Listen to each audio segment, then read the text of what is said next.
Praise the lord. హల్లెలూయా. ప్రతి ఉదయం వేకువనే లేచి దేవుని వాగ్దానములు వినటం వలన మనసుకు నెమ్మది మరియు శరీరమునకు ఆరోగ్యము కలుగుతుంది. మరియు దేవాది దేవుని యొక్క మెండైన దీవెన ఆశీర్వాదములు కలుగును. ఈరోజు యోగా దినోత్సవం జరుపుకుంటున్న మీ అందరికీ నా హృదయపూర్వక వందనములు తెలియజేయుచున్నాను.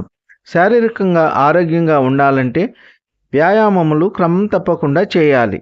ఈ దినమునకు ఏర్పాటు చేయబడిన వాక్య భాగము సామెతల గ్రంథము 24వ అధ్యాయము 5వ వచనం. జ్ఞానము గలవాడు బలవంతుడుగా నుండును, తెలివి గలవాడు శక్తివంతుడుగా నుండును. ఆమెన్. హల్లెలూయా. క్రీస్తునందు ప్రియమైన వారలారా, జ్ఞానము, తెలివి, బుద్ధి, వివేచన అన్నీ దేవుని యందు భయభక్తులు కలిగి ఉండుట వలన కలుగును. ప్రియ సహోదర సహోదరి, ధనధాన్యములు వెండి బంగారములు సంపాదించుట కంటే జ్ఞానమును సంపాదించుట ఎంతో మేలు. తెలివిని సంపాదించుట ఎంతో శ్రేష్టము. జ్ఞానము అనుసరించే వారు బలవంతులగుదురు. వీరు ఆపద వచ్చినప్పుడు దాగుకొందురు. జ్ఞానము లేనివాడు సులువుగా ఆపదలో చిక్కుకొందురు. కావున ప్రియ సహోదర సహోదరి, జ్ఞానము సంపాదించుట, జ్ఞానము కలిగి ఉండుట ఎంతో దీవెన, ఆశీర్వాదకరం. యెహోవా యందు భయభక్తులు కలిగి ఉండుట తెలివికి మూలము. కావున ప్రియ సహోదర సహోదరి, జ్ఞానము, తెలివి దేవుని యందే ఉన్నవి. తెలివి గలవారు బహు శక్తివంతులుగా ఉందురు. ఎటువంటి ఆపదలు, అపాయములు సంభవించినా వారి శక్తి చేత తప్పించబడుదురు. కావున మనము నిత్యము దేవుని స్తుతించి ఆరాధించి ఆయన ఆజ్ఞలను గైకొని దేవుని చిత్తానుసారంగా జీవిద్దాం. ఈ కొద్ది మాటలు దేవుడు దీవించునుగాక. ఆమేన్. ప్రార్థన. కృపాసత్య సంపూర్ణుడా, మీ ఘనమైన ఉన్నతమైన నామమునకు వేలాది వందనాలు, స్తుతులు చెల్లించున్నాము తండ్రి. మీరు గొప్ప దేవుడు, శక్తివంతుడు, సర్వాధికారి. మీకు స్తోత్రములు. గడిచిన దినమంతా మీ చల్లనైన రెక్కల నీడలో కాచి కాపాడినందుకు మీకు స్తోత్రములు.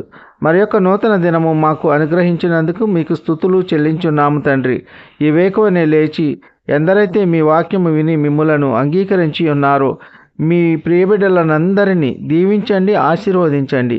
మీ ప్రియబిడ్డల యొక్క అవసరతలు, అక్కరలు, కొరతలు తీర్చండి. ఉద్యోగములు లేని బిడ్డలకు ఉద్యోగములు దయచేయండి. వివాహములు కాని బిడ్డలకు వివాహములు జరుగులాగున మీ కృప ఉంచండి. గర్భఫలము లేని బిడ్డలకు గర్భఫలము దయచేయండి. దుఃఖములో ఉన్న బిడ్డలను ఆదార్చండి. కన్నీటిలో ఉన్న బిడ్డల యొక్క కన్నీరు నాట్యముగా మారులాగున మీ కృప ఉంచండి. వారు కోల్పోయినవన్నీ తిరిగి పొందులాగున మీ కృప ఉంచండి. దైవ సేవకులను కాపాడండి. వారి కుటుంబాలను కాపాడండి. వారు చేస్తున్న సేవ నూరంతులుగా ఫలించి అభివృద్ధి పొందులాగున మీ కృప ఉంచండి. వికలాంగులను కాపాడండి. వారికి సాటి అయిన సహకారులను నియమించండి. వృద్ధులను కాపాడండి. వృద్ధాప్యంలో వారికి కావలసిన సహకారులను ఏర్పరచండి. కార్లు, బస్సులు, విమానములు, నౌకలు, రైళ్లు, మోటారు సైకిల్స్ ప్రయాణించే ప్రయాణికులను వారి వారి గమ్యస్థానాలు క్షేమంగా చేరుకునేలాగా మీ కృప ఉంచండి. వాహనము నడుపుతున్న డ్రైవర్స్కు తోడై ఉండండి. వారికి మీ యొక్క దూతలను కావలి ఉంచండి. వాహనము నడపటానికి తగిన జ్ఞానమును అనుగ్రహించండి.